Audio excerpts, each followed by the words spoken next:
Welcome to JayDoesReviews. I'm Review, and the J is movie from year. Welcome to JayDoesReviews. I'm Jay, and the review is Deadpool and Wolverine from 2024.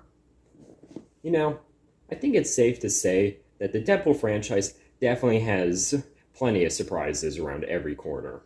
From the surprisingly awful portrayal in X-Men Origins Wolverine to the surprisingly successful Deadpool movie in 2016, Deadpool sure knows how to keep us guessing.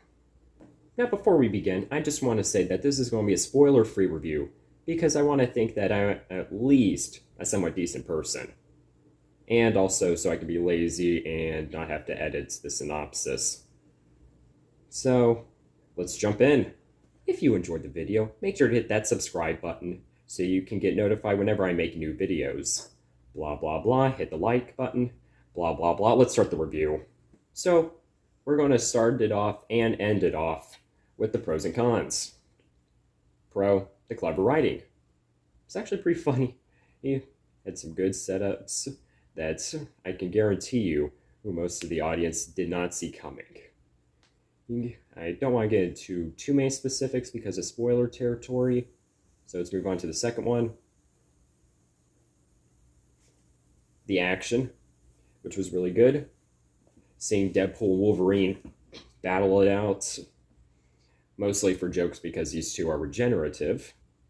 We also got to see some battles between older characters, and I do mean older characters when I say that. Give you a hint, if you couldn't tell by the TVA in the trailers, this is a multiverse movie, which I will get into later, but for now, back to the action. We get to see some hilarious violence, like involving a certain character from a certain movie that had a sequel that everyone hated, and a first movie that just hated less. But the scene was still funny, because it had a good setup to a joke, and it absolutely delivered on the punchline. I'll get to the comedy writing later, but yeah. The action is some of the best that the MCU has because it gets to be violent. Getting blessed by the whole R rating thing was definitely a nice change up between some of the weaker action scenes that we've seen in the MCU. Now let's get on to the next one. Best that the MCU has because it gets to be violent. Getting blessed by the whole R rating thing was definitely a nice change up between some of the weaker action scenes that we've seen in the MCU. Now let's get on to the next one. It had a decent story. I will stop now. We can't forget about the fourth wall breaks.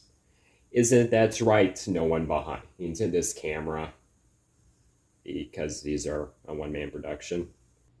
But in all seriousness, the fourth wall breaks were definitely some of the best I've seen in a Deadpool movie ever. Made good jabs at the MCU movies, the other characters, yada yada. Say something here. And let's move on. We finally got some comic book accurate portrayals like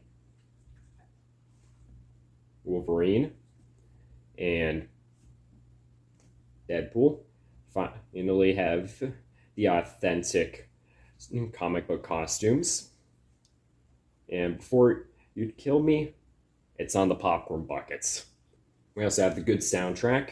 Every song felt perfect for the scene it was in. And especially the beginning parts, which I think I can reference based off of how viral it went, where we see Deadpool dancing to Bye Bye Bye by NSYNC, and I'm just saying that I'm not sure that Wolverine would really like that intro, not because then Deadpool... Spoiler. But the fact that they chose Bye Bye Bye by NSYNC, given the fact that he specifically rejected that song in X2 X-Men United... I don't like uncomfortable silences. What are you doing?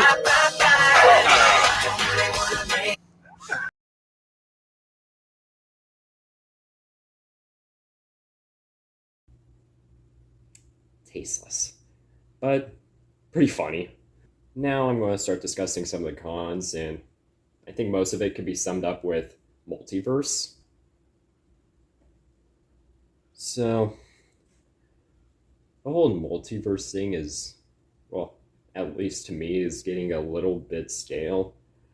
At first, when we saw Spider-Man Into the Spider-Verse, it was really well implemented because this was a movie you could watch without watching any other movies. It was a brand new story, brand new characters, and we got to see how a different Spider-Man that we were aware of could interact, but still in a way where you only had to watch the first one. But the way the Marvel movies are doing it is mostly fan service. Like now, with all the Marvel movie references that we see throughout because of Loki, this movie, and other movies, pretty much it's easier to name what movies are not part of the MCU now than it is to name movies that are part of the MCU now.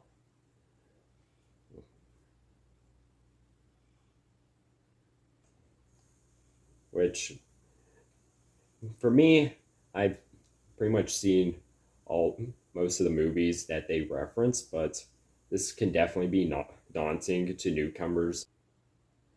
But luckily enough, the whole multiverse thing isn't a big issue for me. It just feels a bit repetitive, like your fifth basket of breadsticks at Olive Garden, and you still eat them, but you're kind of just tired of them.